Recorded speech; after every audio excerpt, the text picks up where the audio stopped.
변방 목사의 아침 묵상 2026년 6월 9일 화요일 아침입니다. 시편 142편 1절로 7절 말씀을 통해서 나를 찾는 이 없을 때 이런 제목으로 말씀 묵상의 은혜를 나누겠습니다. 오늘 중보기도 세미나 종강의 날입니다. 또 목회사관학교에 이어서 이제 중보기도 세미나까지 종강을 하게 되면서 상반기 수업이 이제 하나씩 종강을 하고 있습니다. 마지막 수업의 시간 주님의 은혜가 참여하신 모두에게 충만하게 부어지기를 간절히 사모합니다. 열심히 달려오신 모두에게 위로부터 주시는 하늘의 선물들이 풍성하기를 기도합니다. 이날 주님은 어떤 말씀으로 인도하실까? 오늘의 본문 시편 142편의 표제어는 다윗이 굴에 있을 때에 지은 맞쓰길, 곧 기도라고 나옵니다.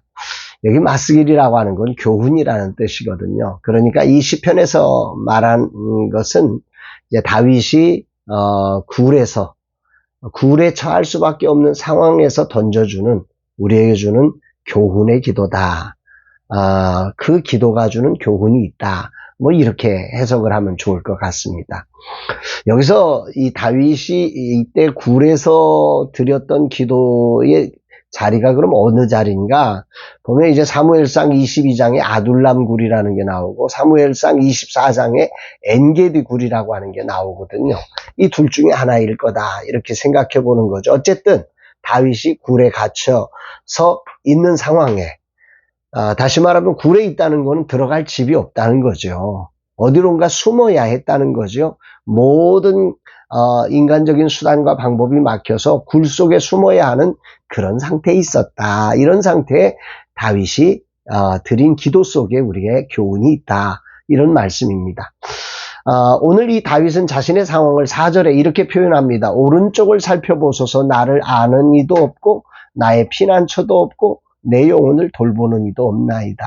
오늘 이 말씀이 전체를 아우르는 아주 중요한 구절 같습니다. 이 구절에서 다윗은 자신을 아는 사람이 없어요. 피난처가 없어요. 돌보는 이가 없어요. 이렇게 세 가지가 없는 인생이다. 이렇게 말하는 거예요. 오늘 이 단어들을 이렇게 하나씩 들추어가면서 오늘 묵상을 하려고 하는데요. 먼저 아는 이가 없다. 히브리어 마키르라고 하는 단어인데요. 알아보다, 인정하다, 주목하다 이런 뜻이에요. 그러니까 이 단어는 위기의 순간에 내 편이 되어주고 나를 변호해주는 그런 정말 자기를 인정해 줄 수 있는 그렇게 알아주는 사람이 한 사람도 없다는 거. 위기를 만나고 나니까 다 떠나보려고 자기를 알아주고 지지해주고 인정해 줄 수 있는 이렇게 아는 사람이 한 사람도 없었다. 이런 표현이죠. 고대 이스라엘 재판이나 전투에서 오른쪽이라는 것은 변호사나 또 이 보호자, 이 방패를 왼쪽으로 하지 않습니까? 오른쪽은 공격이잖아요. 그러니까 막는 데가 없거든요. 그래서 옆에 있는 사람이 이런 부분을 커버해 주지 않으면 이 오른쪽은 그렇게 위기의 순간을 만날 수 있는 거죠. 그래서 오른편에 있다는 것은 그를 막아주고 보호해 준다고 하는 의미가 있습니다. 사울의 추격이라는 억울하고 위급한 상황 속에서 자신의 정당함을 변호해 주거나 기꺼이 내 편이 되어 나를 막아줄 수 있는 사람이 세상 천지에 한 사람도 없었다. 이런 의미가 이제 다윗이 고백하는 그 자리인 거죠. 다윗 역시 많은 사람이 자신을 알고 내 편이라고 생각했을 것입니다. 그러나 사울의 협박이 시작되자 그들은 모두 등을 돌려버렸습니다.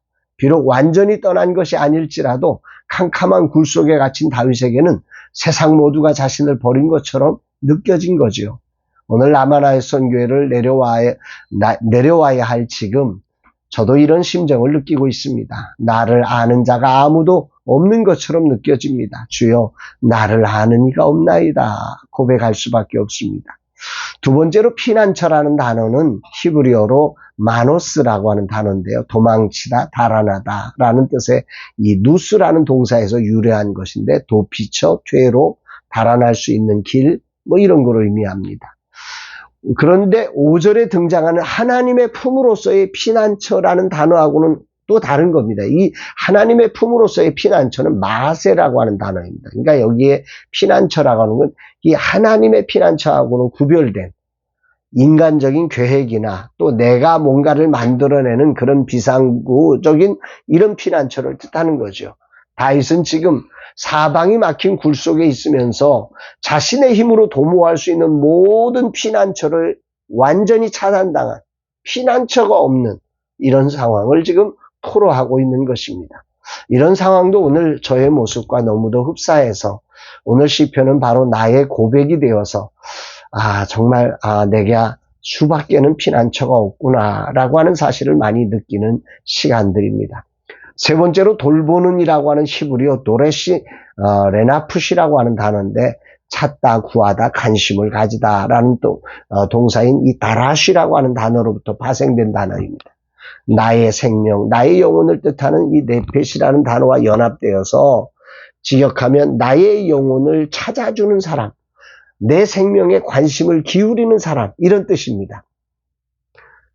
그러니까 돌보는 사람이라고 하는 건 내 영혼에 관심이 있어서 나를 찾아주고 나에게 관심이 있어서 돌보주는 그런 사람들을 의미하는데 다윗의 생애에 위기를 만나니까 그런 사람이 다 떠나버렸다, 없다, 이런 얘기입니다.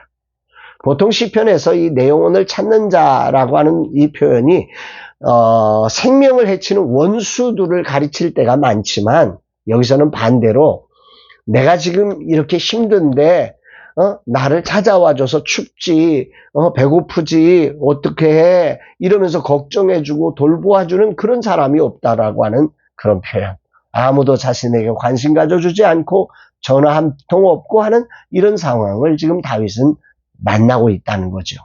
원수들은 다윗을 찾아 엄청나게 다가오지만 그와 반비례로 다윗을 공감하며 그를 찾아오는 자는 점차로 끊어져서 이제는 한 사람도 없는 상황, 이 부분이 바로 다윗이 고백하는 돌보는이 없다라고 고백하는 것입니다.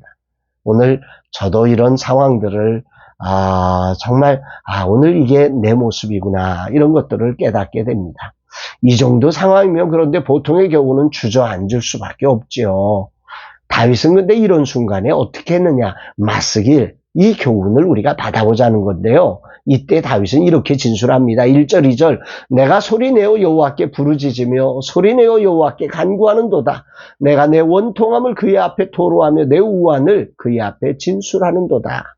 여기에서 다윗은 소리내어 부르짖고 간구합니다.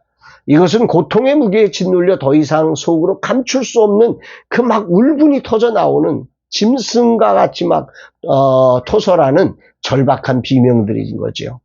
생명의 위협으로부터 오는 이 단절된 굴 속에서 그 어떤 체면도 뭐 어떤 것도 없이 막 인생의 날것이 드러나는 이런 울부짖음입니다. 이런 게 부르짖음이죠. 그는 이 아픔을 고스란히 하나님 앞에 토로하고 진술한다고 합니다. 2절에 토로한다라고 하는 번역된 단어가 히브리어로 이 사바크라고 하는 단어인데 액체를 쏟아붓다, 엎지르다, 막 제단에 그 피를 쏟아내는 요때 이 단어를 쓴 건데 우리 안에 있는 그 진액이 쏟아지는 그런 아픔의 시간이 바로 이 다윗은 이때 하나님 앞에 이렇게 자기를 쏟아냈다라는 거죠. 다윗은 자신의 억울함, 근심, 불평을 그 원통함을 하나님 앞에 그 피를 토하듯 쏟아내는 그런 기도의 사람이 되었다는 것입니다. 이것을 통해서 자기를 완전히 비워내는 작업을 한 거지요. 또 이것과 함께 다윗은 진술했다라고 하는데 이 진술하리다라고 하는 단어는 히브리어 나가드의 사역형입니다. 그러니까 동사로서 분명하게 알리다, 설명하다, 눈앞에 펼쳐 보이다라는 뜻입니다. 어떤 이야기를 사람들이 이해하고 알아들을 수 있도록 또박또박 진술해서 보여준다라고 하는 게 이 진술하다라고 하는 거죠. 법정에서 증인이 판사 앞에서 사건의 경위를 명확하게 보호하고 진술할 때 쓰는 단어입니다. 다윗은 지금 감정적으로 울부짖는 기도만 한 게 아니라 하나님 앞에 또박또박 직면한 자신의 환난의 실체를 보좌 앞에 가지고 나와서 조목조목 진술하는 기도를 했다라고 하는 것입니다.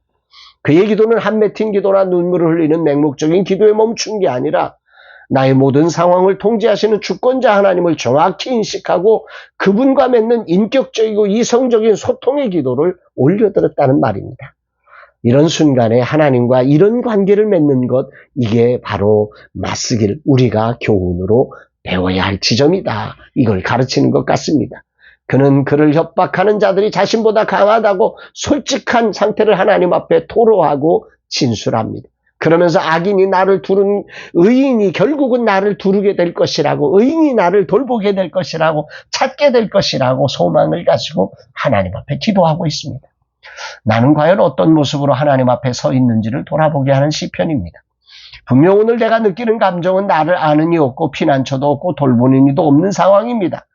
감히 나의 상황을 다윗과 비교할 수는 없지만 분명한 사실은 다윗은 나와 비교할 수 없는 상황에서조차도 주는 나의 피난처라고 열린 하늘길을 내었는데 오늘 나는 열린 하늘길을 향하지 못하고 여기저기 헤매고 있지는 않는지 주님이 물으십니다.